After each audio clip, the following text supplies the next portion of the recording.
అంబటి రాంబాబు పెద్ద attention seeker అండి వీడికి లేదంటే కుక్కకి తేడా లేదు. కుక్కతో ఒక వంకర అన్నట్టే ఉంటుంది వీడి బుద్ధి అంతా కూడా. పెద్ద అటెన్షన్ సీకర్ అనమాట.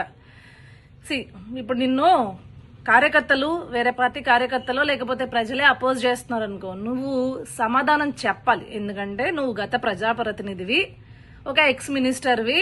నువ్వు చేసే కార్యక్రమాన్ని వాళ్ళు అపోజ్ చేస్తున్నారంటే మీరేదో వాళ్ళు మిమ్మల్ని నమ్మట్లేదు, వాళ్ళకి ఎందుకు అడ్డుకుంటున్నారనో లేకపోతే అడ్డుకునే హక్కు మీకు లేదనో, రాజ్యాంగంలో మాకు కూడా కొన్ని కార్యక్రమాలు చేసుకునే ఇది ఉంది, కల్పించింది, రాజ్యాంగం కల్పించిందనో ఈ రకంగా చెప్పడం నాయకుడి యొక్క లక్షణం. కానీ ఈ వైఎస్ఆర్సీపీ పార్టీలో జగన్మోహన్ రెడ్డితో సహా అందరూ చిల్లర వాళ్లే ఉంటారు. ఈ చిల్లరగాళ్లు ఉన్నారు కాబట్టే 151 నుంచి 11కు వచ్చేశారు. అయినా వీళ్ళ బుద్ధి మారుతుందా? మారదు. మైకులు మనకు ఎదురుకుండా గొట్టం ముందు పెడుతున్నారంటే లాబూతులు, లేకపోతే ఆ పార్టీ యొక్క అధినాయకులనో లేకపోతే రాష్ట్ర ముఖ్యమంత్రి వర్యులనో పట్టుకుని ఇదే దరిద్రం.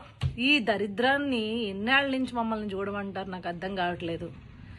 కొన్ని స్ట్రాంగ్ చట్టాలు తీసుకురావాలండి. ఇలాంటి ప్రజాప్రతినిధులుగా ముసుగేసుకున్న వాళ్ళందరూ ఇలాంటి యాంటీ పార్లమెంటరీ వర్డ్స్ వాడుతున్నారు అంటే అర్జెంట్గా ఈ వెధవల్ని బర్తరఫ్ చేయడమో లేకపోతే అసలు వీళ్ళకి కనీసం ఎలక్షన్స్ లో పార్టిసిపేట్ చేసే అవకాశం కూడా కల్పించకుండా పరిస్థితులు వస్తేనే రాష్ట్రంలో కొద్దో గొప్ప మంచి వాళ్ళు అనేవాళ్ళు నాయకులుగా మనల్ని పరిపాలిస్తారు. లేదంటే చూసారుగా వైఎస్ఆర్సీపీ అనే చిల్లర పార్టీలో ఉండే చిల్లర నాయకులంతా ఏ రకంగా ఉంటారో అలాంటి వెధవలే వచ్చి మనకి సమాజంలో మనల్ని పరిపాలించే పరిస్థితి వచ్చింది అనుకోండి, ఇంకా అత్యంత దరిద్రంగా మన సమాజం తయారవుద్ది అనమాట. సో అది పరిస్థితి.